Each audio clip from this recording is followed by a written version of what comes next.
الحمد لله رب العالمين.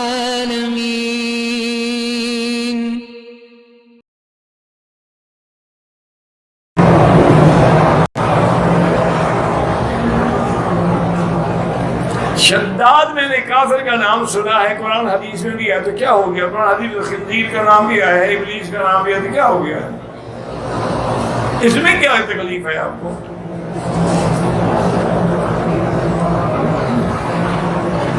ایسا نہ ہو ہمارے وہ بلوچ ہے نا، ہماری برادری تو ہے بیچاری ایسی، تو وہاں پر کوئی حافظ بیچارہ گیا رمضان شریف میں تراویح پڑھنے کے لیے، آگے سارے ہمارے بلوچ جاہل بیچارے، تو وہ ایک دن سنا، دوسرے دن سنا، تیسرے دن سنا، تو چوتھے دن انہوں نے حافظ کو بلایا. انہوں نے کہا حافظ صاحب یہ کیا ہے؟ عیسیٰ کا نام آتا ہے، موسیٰ کا نام آتا ہے، اسماعیل کا آتا ہے، ابراہیم، ہم بلوچوں کا نام قرآن میں کیوں نہیں ہے؟ انہوں نے کہا حضرت صبر کریں، وقت میں آئے گا، اب سب کا نام ایک جگہ تو نہیں آتا نا. وہ بھی جب سورۃ الرحمن میں آیا نا، الرحمن علم القرآن بلوچوں و بلوچان فبأي آلاء ربكما تكذبان نصف اللیل و نصف النہار فبأي آلاء ربكما تكذبان. ہاں بلوچ بڑے خوش ہوئے جناب، بڑے پیسے اکٹھے کیے، پگڑیاں اس کو بندھائی، وہ کافر ہو گیا قرآن کو محرف کر کے یہ پگڑیاں بندھوا رہے ہیں.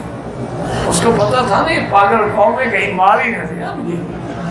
ایک دفعہ پیر صاحب گئے نا بلوچوں میں، تو رات کو سارے بلوچ کٹھے ہوئے، نے کہا یار پیر صاحب کے آنے سے بڑی رونق ہے، بڑی عبادت ہو رہی ہے، لیکن یہ پیر تو چلا جائے گا.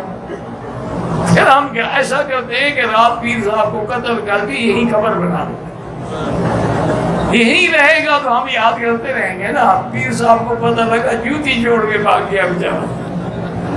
اور نے کہا یہ پاگل قوم میں مار ہی ڈالے گی، یہ صرف مشورہ نہیں کر رہے، یہ بلا قوم میں لگ جائے گی. دم پڑ گیا، بکری کا گوشت خود کھا سکتے، ہاں بالکل فریج میں رکھ لو، مہینہ دو مہینے کھاتے رہو.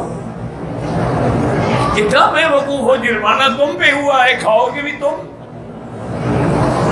غریب وہ تقسیم ہوا. عجیب لوگ کہتے ہیں اب پھنس تو گئے ہیں لہذا خود کھاتے رہے.